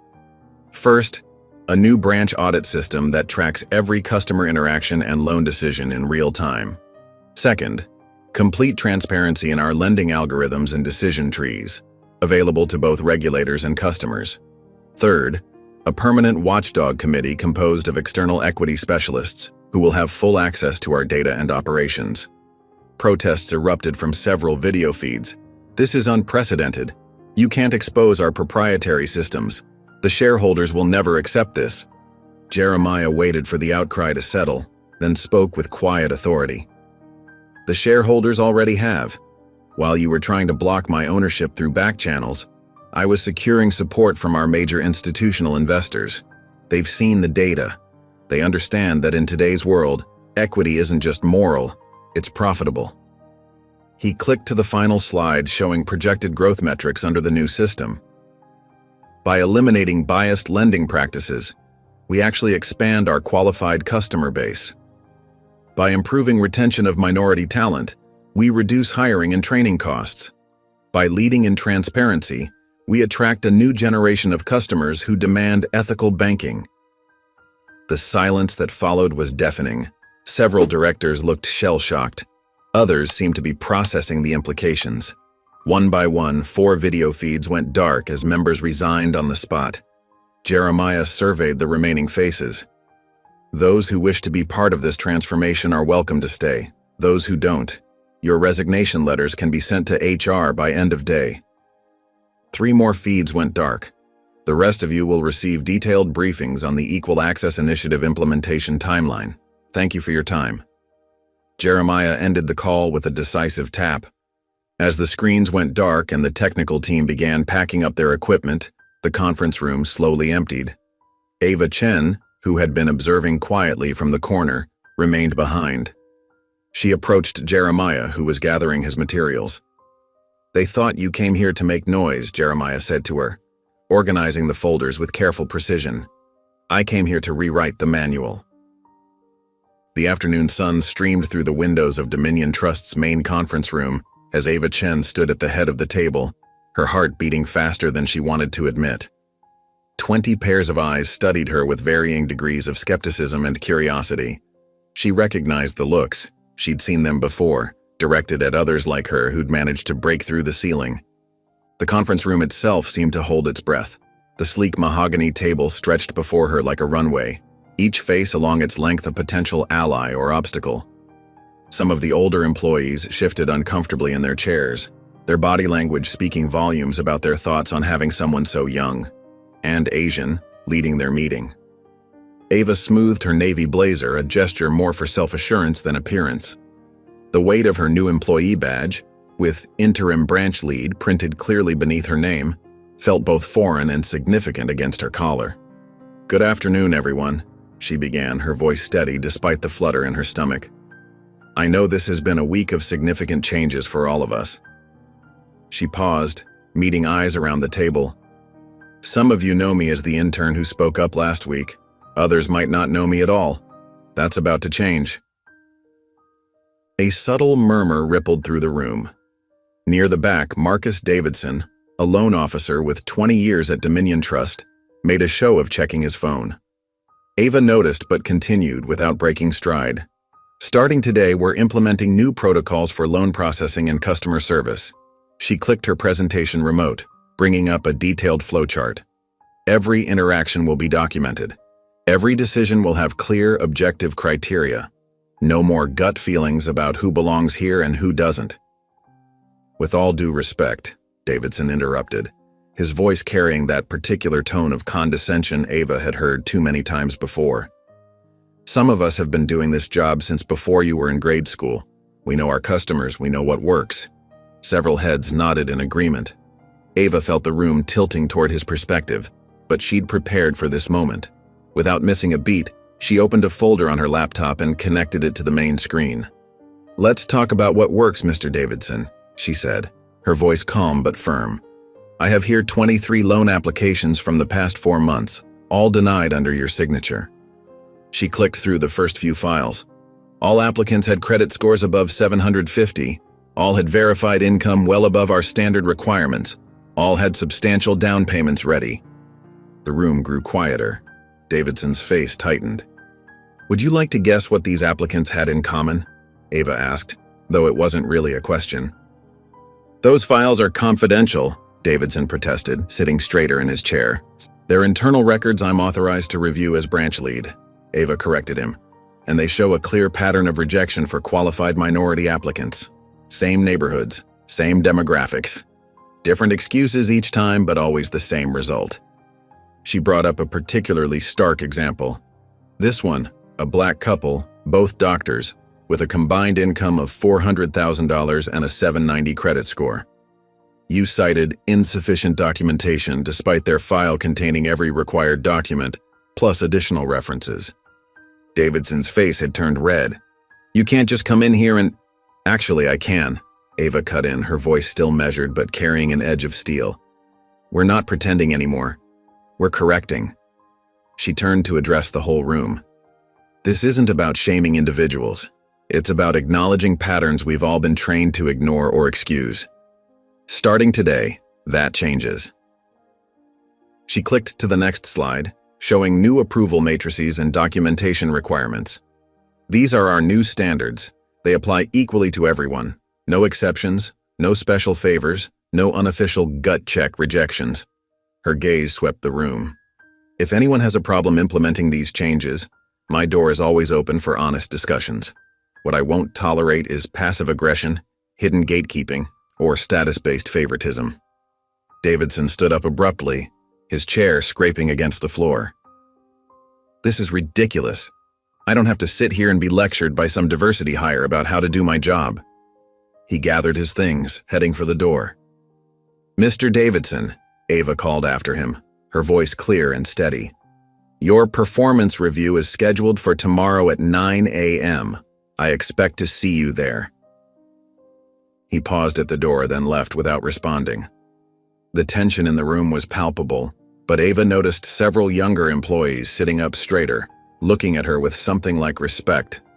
She continued the meeting, outlining specific changes and answering questions. By the end, even some of the initial skeptics were taking notes and engaging constructively. Hours later, after everyone had gone home, Ava walked the empty floor of the bank. Her footsteps echoed in the silence as she passed dark offices and vacant desks. The weight of the day settled on her shoulders, and doubts began creeping in. Had she been too aggressive? Too confrontational? Should she have handled Davidson differently? She returned to her office, still strange to think of it as hers, and sank into her chair. The city lights twinkled beyond her window, a reminder of all the lives that depended on the decisions made within these walls.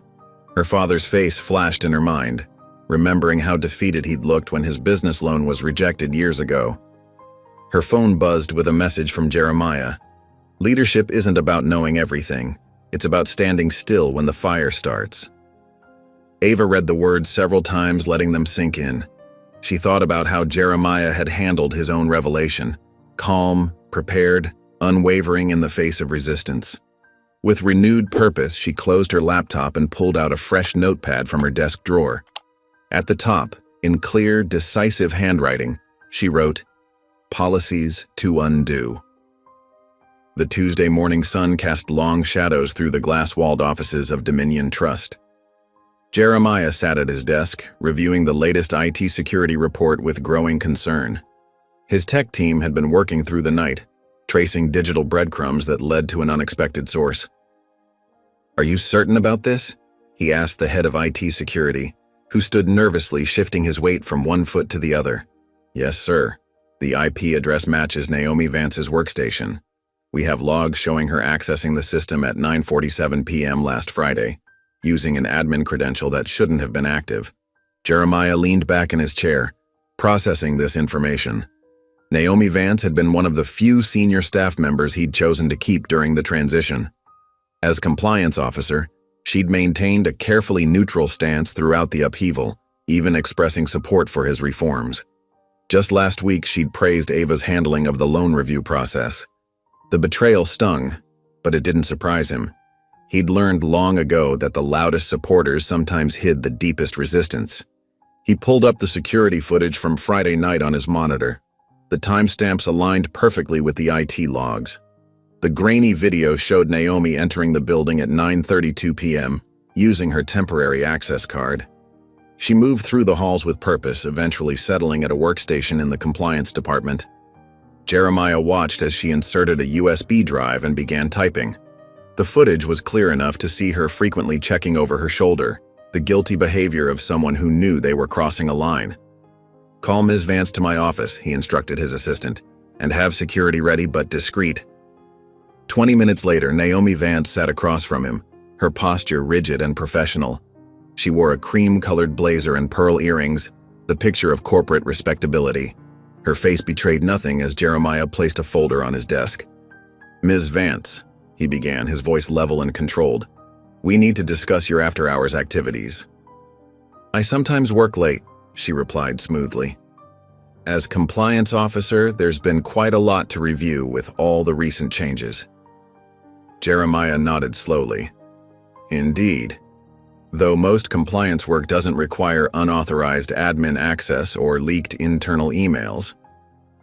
A slight twitch at the corner of her mouth was the only indication that his words had landed.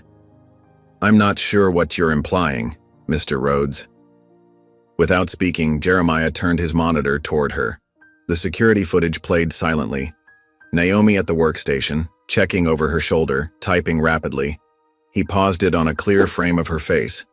"Would you like to revise your statement?" he asked quietly. Naomi's composed facade cracked slightly. "Those cameras shouldn't be active after hours?" Jeremiah finished for her.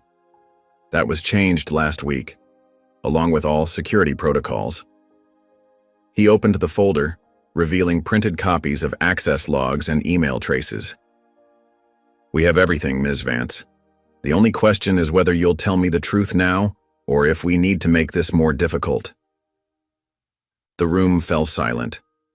Outside, the usual sounds of office activity continued. Phones ringing, keyboards clicking, muted conversations. Inside, the tension grew thick enough to touch.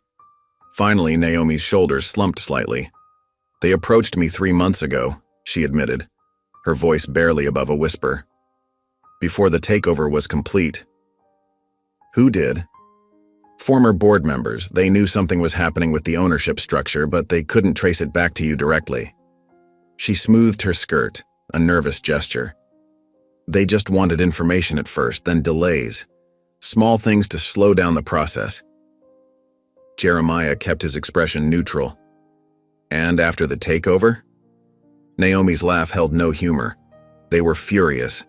Said you'd destroy everything they'd built." She met his eyes for the first time.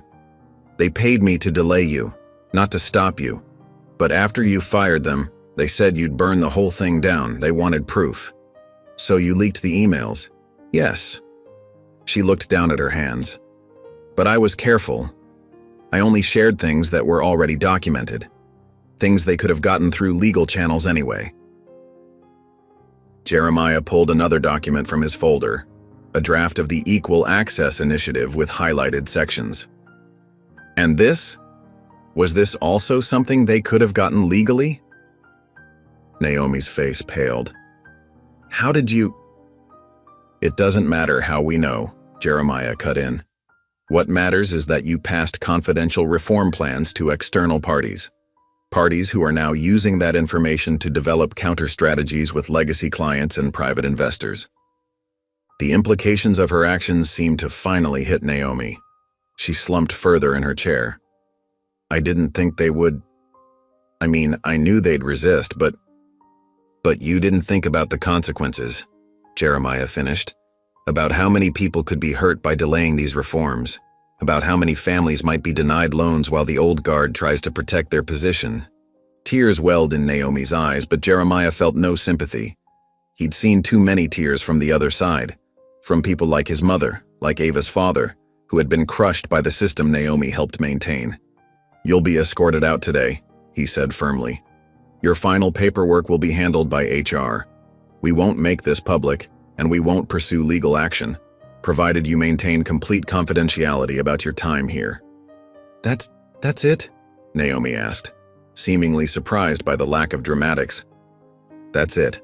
Jeremiah pressed a button on his desk phone. "Security will help you collect your personal items." 2 security officers entered quietly.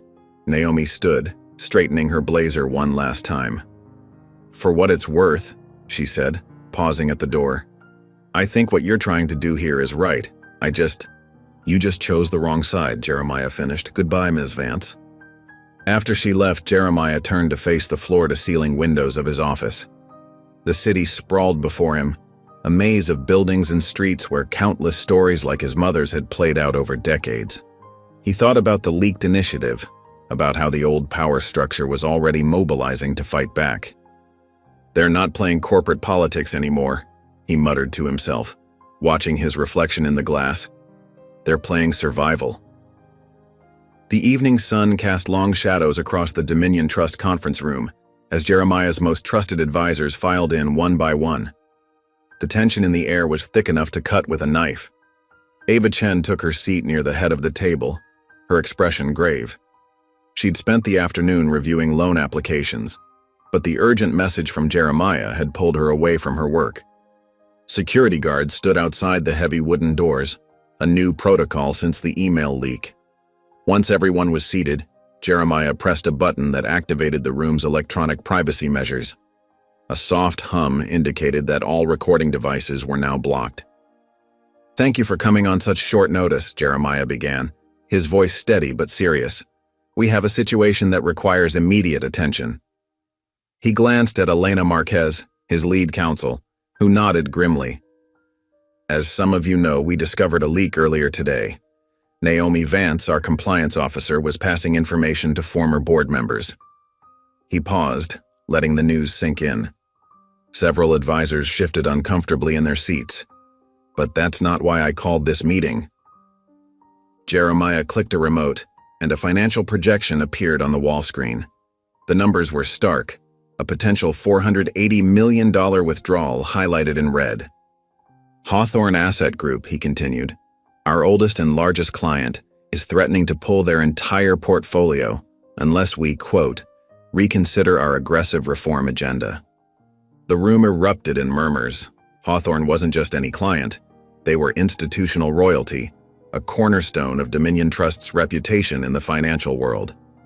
Marcus Wheeler, head of risk management, spoke first. "Mr. Rhodes, a withdrawal of that size could trigger a cascade effect. Other institutional clients might follow suit." "We need to consider a compromise," added Sarah Bennett, VP of Client Relations. "Maybe we could slow down the implementation of the Equal Access Initiative, show them we're willing to be reasonable." "Reasonable?" Ava's voice cut through the chatter, quiet but sharp. All eyes turned to her. "What's reasonable about continuing to discriminate against qualified applicants, about maintaining a system that crushes dreams and destroys families?"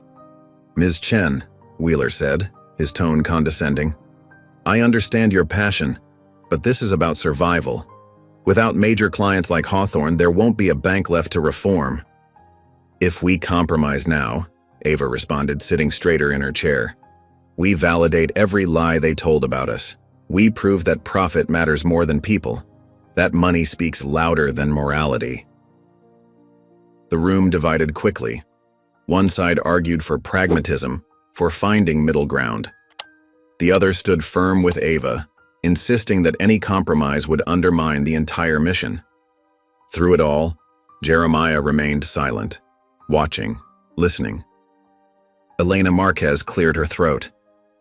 "There might be legal implications either way. If we back down, we could face accusations of discriminatory practices continuing under new leadership. If we stand firm and lose Hawthorne, shareholders might claim we're acting against the bank's financial interests." The debate continued for another hour, growing more heated. Finally, Jeremiah called an end to the meeting. "Thank you all for your input. I'll make my decision by morning." As the others filed out, he caught Ava's eye and gestured for her to stay.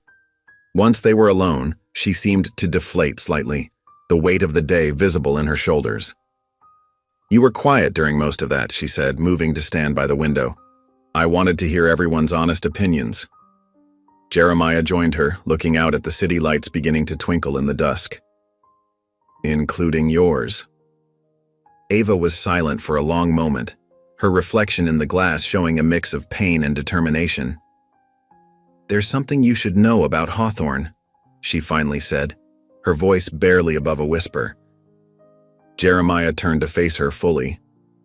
"Remember when I told you about my father's loan application? The one that killed our family restaurant?"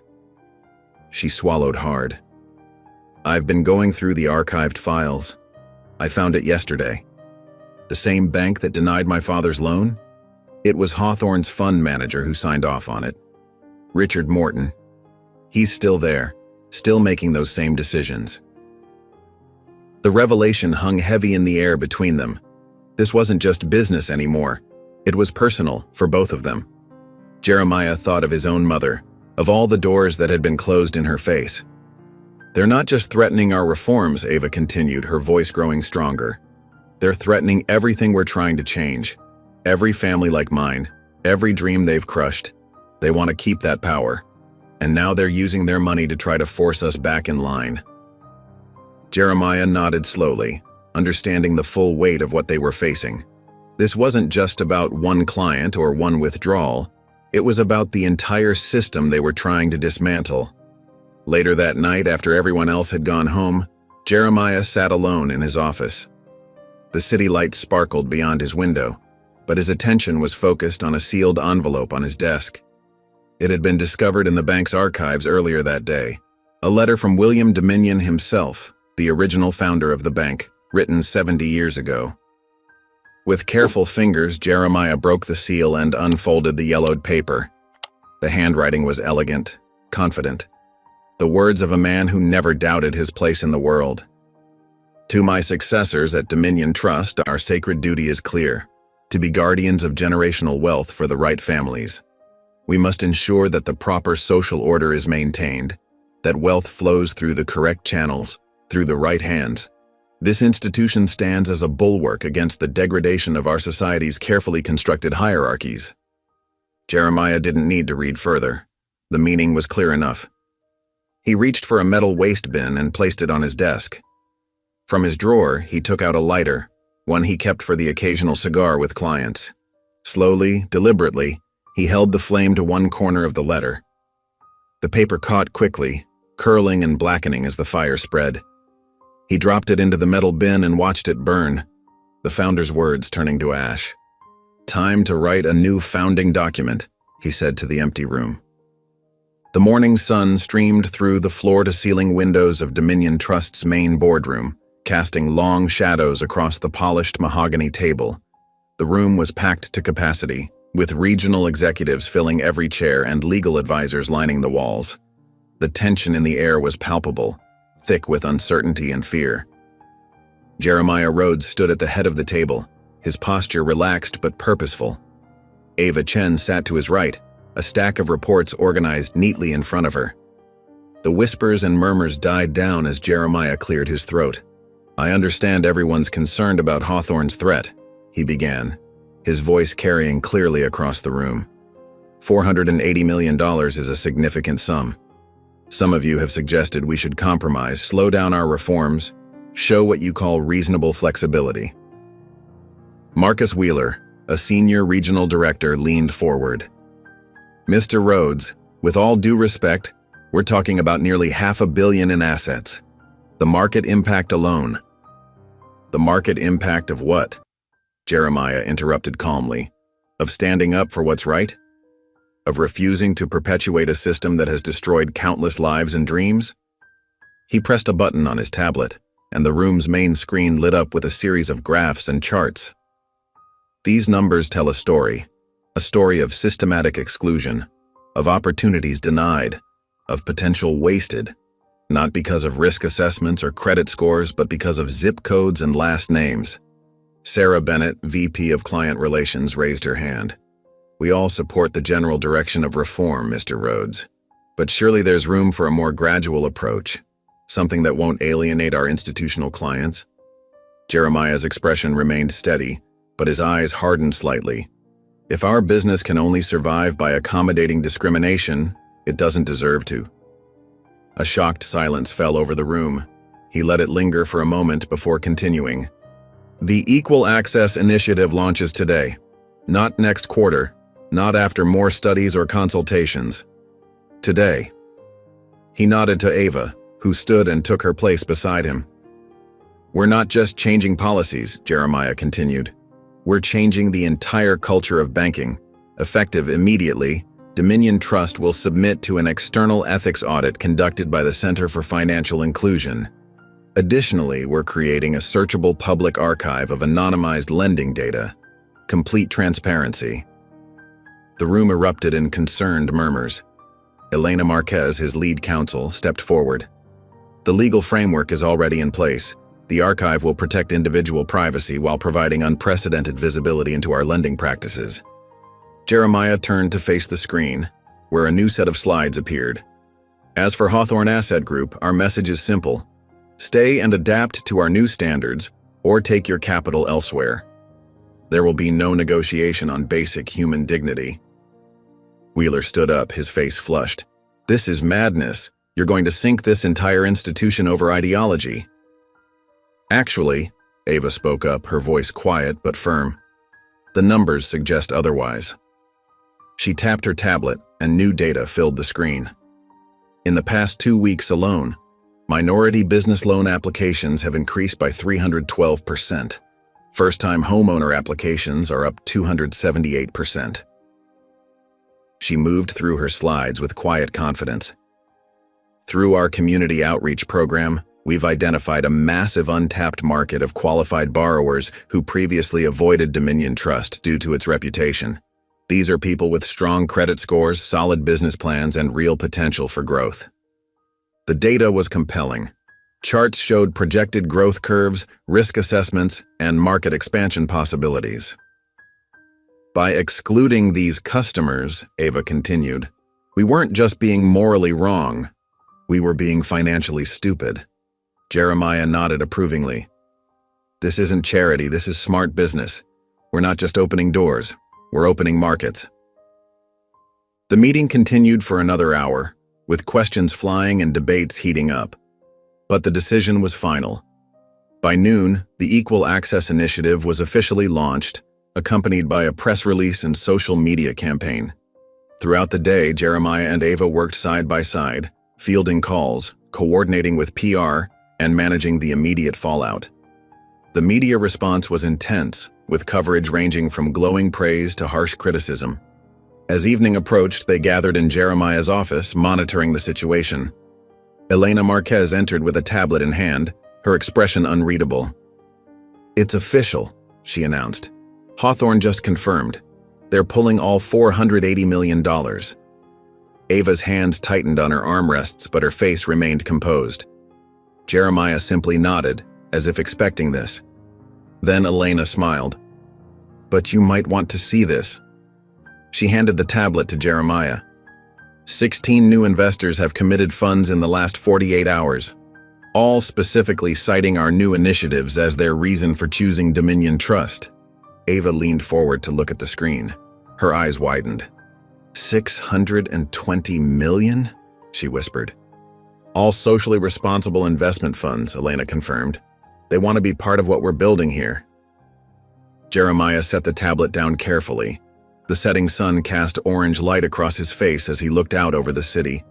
The numbers were clear. Dominion Trust hadn't lost capital. It had gained $140 million. But more importantly, it had gained something that no amount of money could buy. We didn't just gain funds today, he said quietly. We gained purpose. Ava nodded, understanding the full weight of what they'd achieved. In one day, they'd transformed Dominion Trust from a symbol of old money and exclusion into a beacon of change and possibility. The morning sun cast a different kind of light through Dominion Trust's glass doors. Gone was the cold, sterile atmosphere that had defined the bank for decades.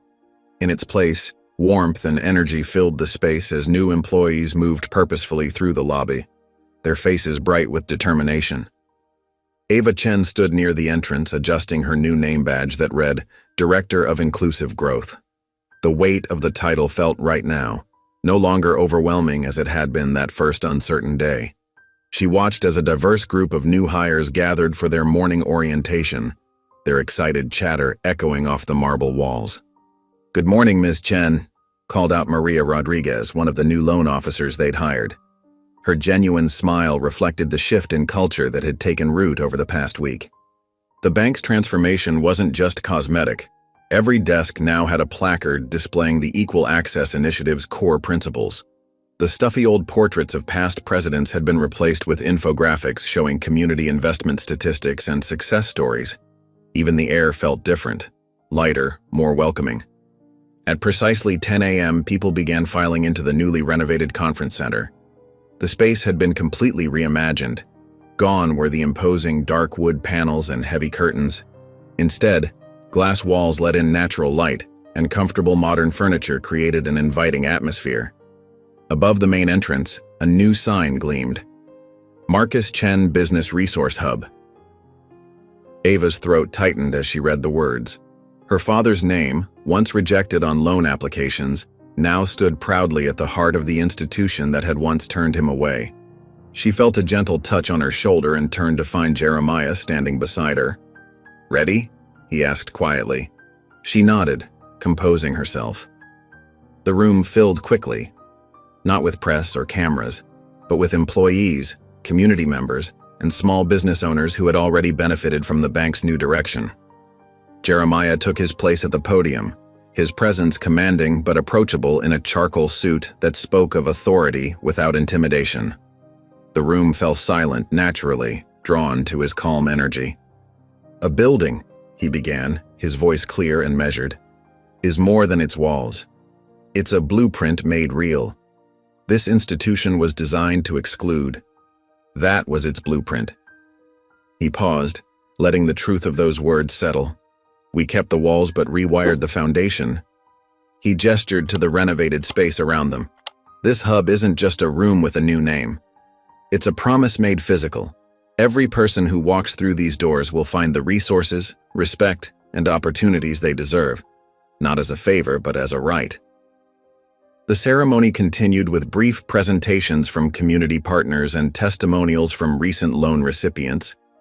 No news crews recorded the moment, no photographers jostled for position. This wasn't about headlines or public relations. It was about cementing change into the very structure of the building. After the ceremony, as people mingled and explored the new facilities, Ava found herself in her office with Jeremiah. The space, once the domain of those who had rejected her father's dreams, now served as a command center for ensuring such rejections would never happen again. "I need to thank you," she said, her voice soft but steady, "for believing in me when I wasn't sure I believed in myself." Jeremiah shook his head slightly. "I didn't believe in you," he corrected gently. "I recognized you. There's a difference." He met her questioning look with a knowing smile. "Belief is about faith in potential. Recognition is about seeing what's already there." As evening approached, the bank gradually emptied. The new energy of the day settled into a peaceful quiet. Jeremiah walked the halls alone, his footsteps echoing softly on the polished floor. Each step took him past another visible sign of change: new faces and employee photos, updated policies posted on walls, community event calendars filled with upcoming workshops. He paused at the front desk, the same spot where he had stood that first day, ignored and dismissed. Tonight, the new receptionist, a young woman named Sarah, looked up immediately with a warm smile. "Good evening, Mr. Rhodes," she said, the respect in her voice natural and unforced. He nodded, returning her smile, and headed toward the exit. The night air was cool and fresh as he stepped outside. A city bus pulled up to the nearby stop, its brakes hissing softly in the quiet street. Among the passengers disembarking was a teenage boy in a neat school uniform. He spotted Jeremiah and hesitated, clearly gathering his courage. Finally, he approached, his backpack clutched tightly. "Excuse me," the boy said, his voice catching slightly. "Are you Mr. Rhodes? Is it true you own this place?" Jeremiah nodded, giving the boy his full attention. "How'd you do it?" the boy asked, his eyes wide with curiosity, and something deeper. Hope, perhaps, or recognition of possibility. Jeremiah paused, looking directly into the young man's eyes. In them, he saw reflections of his own past, of Ava's father, of countless others who had stood outside these doors feeling unwelcome. By remembering exactly how it felt to be told I didn't belong. By remembering exactly how it felt to be told I didn't belong. If you enjoyed the story of Jeremiah, I handpicked this next story that you will enjoy. Please don't miss this one. Click here to watch it.